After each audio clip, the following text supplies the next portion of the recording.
News at One Television Plaza. This is WTAP News at 6. Good evening and thank you for joining us. I'm Phyllis Smith. California will soon file a lawsuit against President Donald Trump's extraordinary deployment of National Guard troops to Los Angeles to confront immigration protesters. That's according to the state attorney general, who said the president had, quote, trampled the state's sovereignty. State Attorney General Rob Bonta told reporters that the complaint would be filed today. He plans to seek a court order declaring that Trump's use of the Guard was unlawful and ask for a restraining order to halt the deployment. The streets of the sprawling city of 4 million people were quiet this morning, but the smell of smoke hung in the air downtown. Turning to the weather now, we've been having severe thunderstorms and more are expected. Meteorologist Kirk Greenfield joins us now with a look at your first alert forecast. Kirk? Well, it is a first alert weather day. As a result, we're watching damaging winds, small hail, and localized flooding all the way through about 8 o'clock due to some of these severe thunderstorms that we've had periodic warnings, but they all seem to expire just about the time that they get to the mid-Ohio Valley. They have cooled us off considerably. We've dropped out of the 80-degree range down to 65, as you can see is quite common. In Marietta, although it may be quiet at the moment, the Jan Dills Marietta Sky Cam atop the Lafayette Hotel says we're at 65, relative humidity 87%, the winds out of the south at 8 miles per hour. Here's what we have: the severe thunderstorm watch, everything in pink until at least 10 o'clock tonight. And as you can see, there's a severe thunderstorm warning down in Mason County, just to the bottom edge of our screen. That's expected to run until 6:15, but that's typical of the storms that are moving up into the area. So the evening planner saying we'll have alternating showers and possibly a rumble of thunder as we go through the evening. We'll talk more about this forecast when I return. Back to you. Thank you, Kirk. New tonight, students and teachers at Parkersburg High School are ready to end another year. Schools across the Mid-Ohio Valley have officially let out for the summer. The students say they have had a good year and are excited for vacations and other summer plans. Joshua Dubbs, a music teacher at Parkersburg High School, says he is excited for what next year will bring. The same thing as I am for every year, just the beginning, the change, and getting to meet new students and develop those new relationships and just start a new year. Joshua says students and teachers have enjoyed the last day of school by playing games and having fun. A program that seeks to turn blighted or underutilized properties in Marietta into residential living space is making strides toward the redevelopment of its first piece of land. Our Chase Campbell has more. The Southeast Ohio Port Authority started work on its residential revitalization program 2 years ago with the purchase of 605 Pearl Street. The property was once the site of a controversial house, sometimes called the Compound, which neighbors said was a site of frequent criminal activity and a threat to the community. The house was torn down last year, and now Port Authority Executive Director Jesse Roush says they're taking the next step to determining how to proceed with development. At this point, we're ready to engage some engineers and consultants to develop a site plan to see how many units can we actually get on that footprint, and would it make sense to potentially acquire some more property so that we can really maximize the footprint there and bring as many new units to Marietta as possible. Once this initial planning stage is complete, Roush says they'll be able to proceed with more concrete decisions that get them closer to moving dirt and building something new. That's a pretty quick turnaround from an engineering standpoint, and then the goal from there would be to continue conversations that we're having with potential financial partners, with potential builders, and ultimately we can use that to issue a request for qualifications and try to find the right partner. Roush says the site plan will help them decide whether to focus on developing the property as it exists now or try to purchase more of the surrounding properties to have a bigger plot to work with. Two takes on the property. One is what we currently own and how many units can we actually get physically on that property, and then ideally if we were able to aggregate a little additional acreage, could we get up to 8, 10, or 12 units, and that will give us a sense of, is that plausible, and if so, would we want to work with some of our neighbors to make some acquisitions. As the Port Authority continues development on the Pearl Street property, Roush says they're also giving their attention to other sites throughout the city. I think one of the most important steps that we've made is finding potential partners, and we have some property over on Buckeye Avenue, and we were able to work with a redeveloper out of Zanesville who made one of the acquisitions next to one of our parcels over there. That'll actually take a former abandoned and vacant, blighted property, and he's going to be bringing that back online. So that partnership was perfect, and we're grateful to have his investment in Marietta.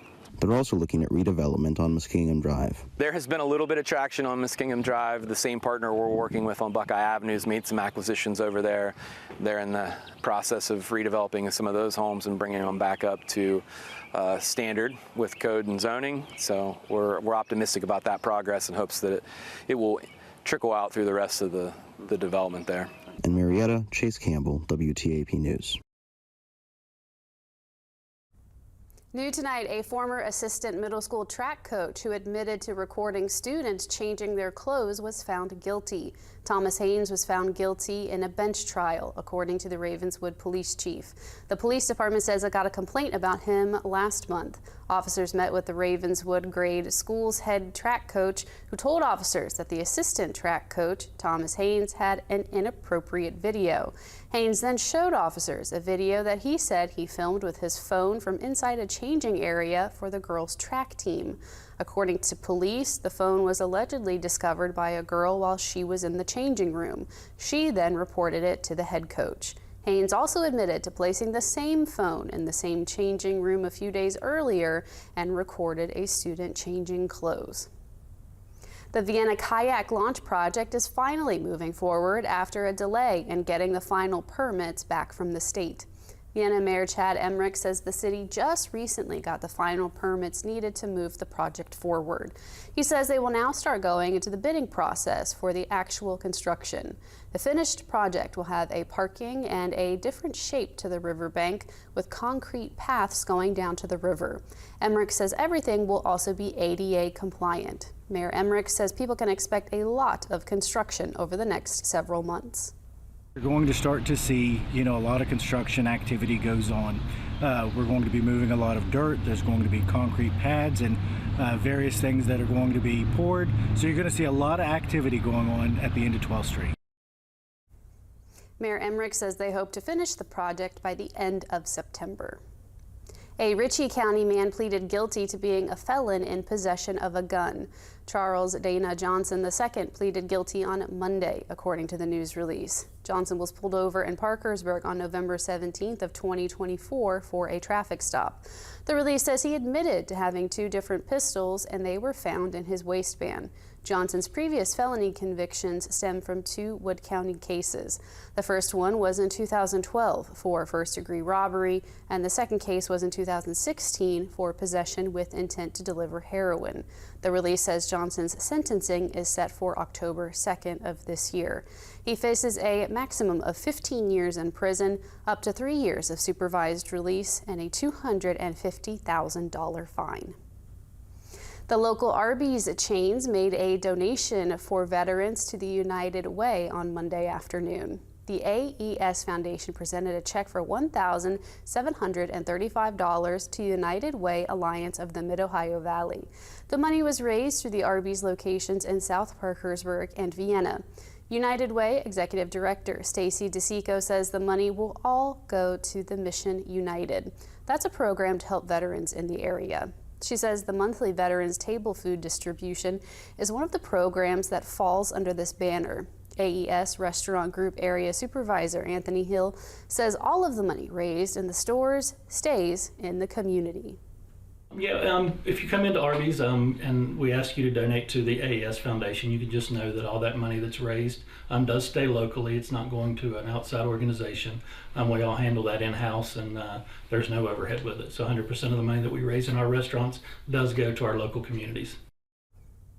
He said they do fundraising drives like this one every few months.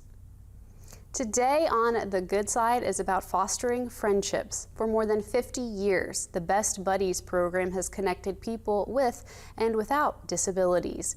L&L Sawyer Bussey introduces us to a pair whose bond is unbreakable. There are simple things we need to live full lives. One of them, friendship. But the kind of friendships where people show up for each other, regardless of what you've got going on. Where people show up because they want to. Where people become buddies. That's what's happening here. Martha's brought a lot of joy into my life that I didn't realize I was missing. feels amazing. It feels like that I have someone in the corner, and I can always know that I'm going to be loved always, instantly. Best Buddies is a program that's been around for the last 50+ years. Best Buddies is a global nonprofit, and our mission is to provide friendship programs, jobs, and living, along with family support for individuals with intellectual and developmental disabilities. I may have Down syndrome, but I have UP syndrome. They have programs all over Metro Atlanta. Best Buddies works with people from grade school to college and adulthood. They even have a living space where Martha lives. All right, people, so I'm going to show you around my amazing place. Sometimes individuals with intellectual and developmental disabilities don't have the same opportunities as other individuals to, join friend groups, to join teams, to join school programs, to have jobs and careers that they're excited about, to find places to live that fits their needs. So our organization works with the individuals to make sure that we can provide access to all those things. In Atlanta, Sawyer Bussey, Atlanta News First. Still ahead, a new travel ban goes into effect. We'll tell you more about that and other things that are happening from Washington, D.C. this week. Warm, humid conditions are inspiring showers and strong thunderstorms throughout the Mid-Ohio Valley tonight. That's next.